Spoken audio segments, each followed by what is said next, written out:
I'm Scott Allen Miller. This is my daily vlog for the 15th of February 2022. I am filming from the taxi in the middle of León as we go on to Ruben Dario, and Dominica is stuck in the back of the taxi as I do the filming.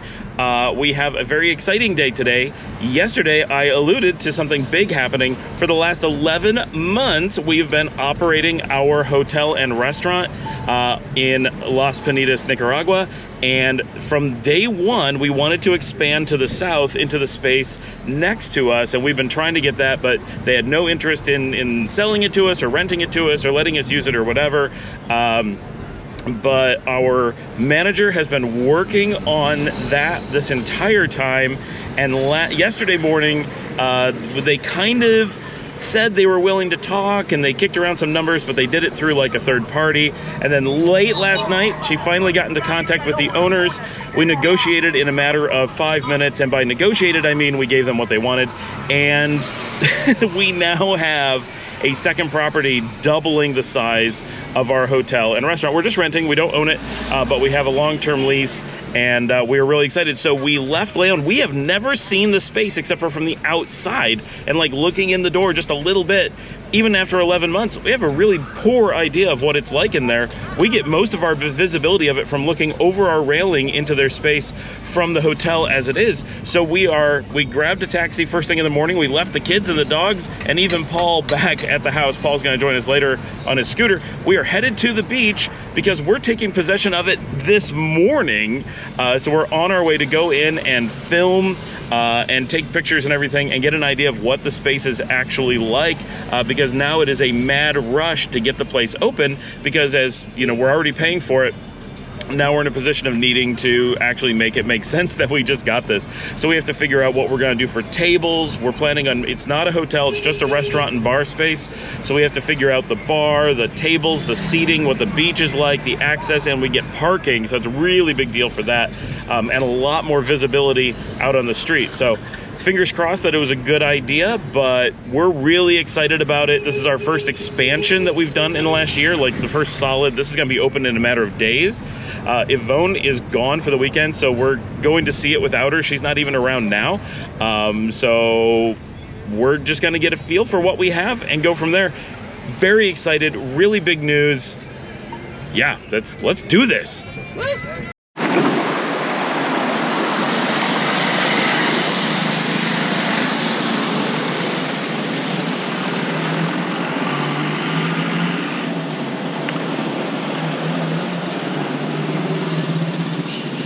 Tough this time of day doing the videos. It's a little bit loud in León because traffic gets really heavy at the end of the day.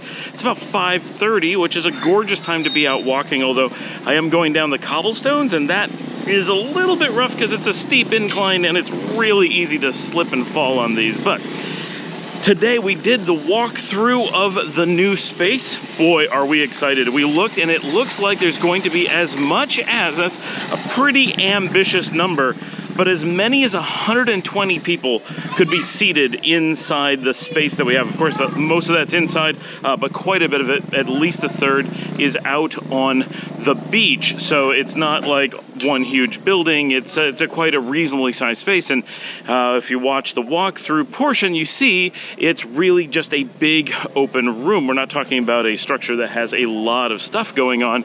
It's got a nice roof. It's got some really cool brickwork. It has a built-in table that's absolutely gorgeous, but those are very hard to work with because they're, you know, you can't move them. You can't change the chairs. You can't change the configuration, but it has a cute little alcove.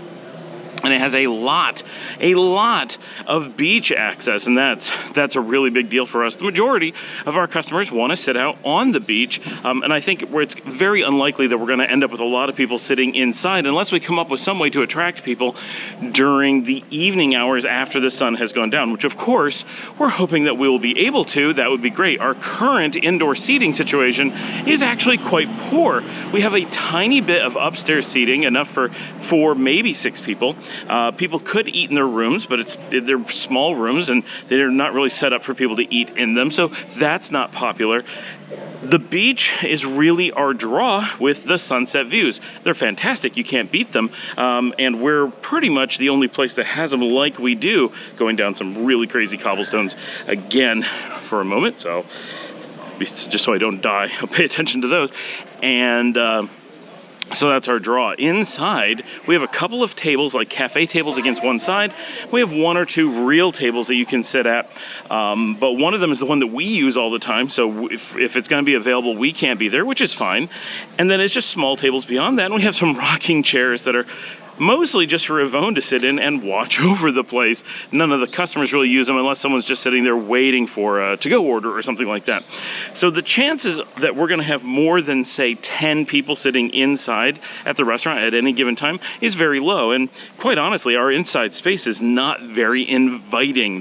There's not a lot of decorations. We're working on that, but it's not a lot, and the space is not very romantically lit currently. There's a lot that we could do to improve it, but the flow of the place and the need for the waiters and the bartenders to be able to move around and take care of what they need to do makes it extremely hard to do much more with the space. It's not set up to be a restaurant in that portion, and it's very difficult. So we're unable to really modify that, but this new space completely changes that. It is primarily set up to be an indoor space, but it does have a lot of beach as well, and because that beach is combined with our current beach, it means that we have even more effective space, because we get to remove, and we are removing, the wall that separates the two properties.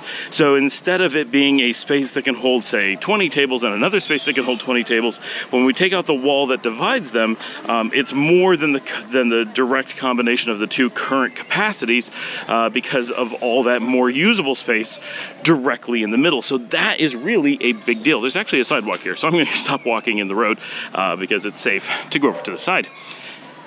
So we're very excited about that, and it looks like a really pretty space. So once we put in good lighting and get a workflow, and it has a really nice bar and second kitchen. Now, it's not a commercial kitchen like the main, but we don't need one. The main restaurant is going to be able to handle the food needs of both sides, and we'll have a bar on either side, so we'll be able to bartend double, and there's a little bit, so if we need to do a small amount of stuff, and if we're going to grill, there is a built-in parrilla over on the new side, and it's very attractive. It won't handle huge capacity, but it will service pretty well, we think, to augment the current kitchen, to allow us to get a lot more out, to allow us to do the potatoes on the grill that Dominica loves so much. I guarantee that's going to be the first thing we're making on there, but we can also do regular, like, fajita meat and that kind of stuff really easily. So I think that's going to be pretty popular as an addition to the current menu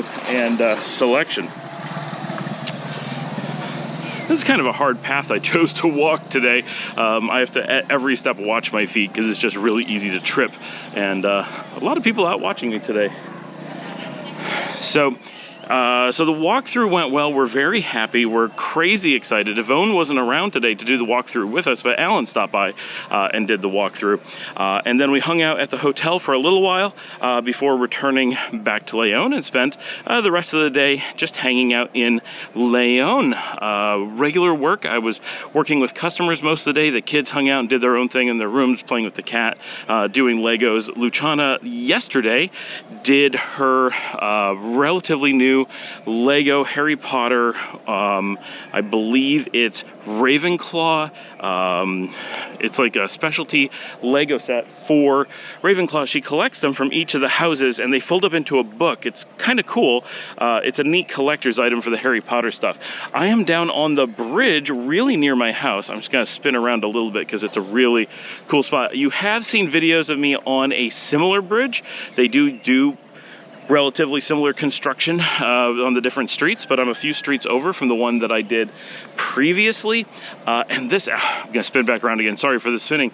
There is this huge building over here. I've never seen a light in it. I've never seen a person come and go. It is a big building. I have no idea what it is for or why it is there, but it's really interesting, and it has, you know, barbed wire around it. It's got like, it's not easy to get into, but I can't tell if it's a prison or if it's a granary. No idea. Yeah, so this is the river on the south side of León, and it makes for gorgeous light down here because the light is just coming down the river, which would be so beautiful if it wasn't a river of sewage and smelling so bad. I mean, in pictures it looks fantastic. I'm gonna spin you around one more time so you can get a look at this.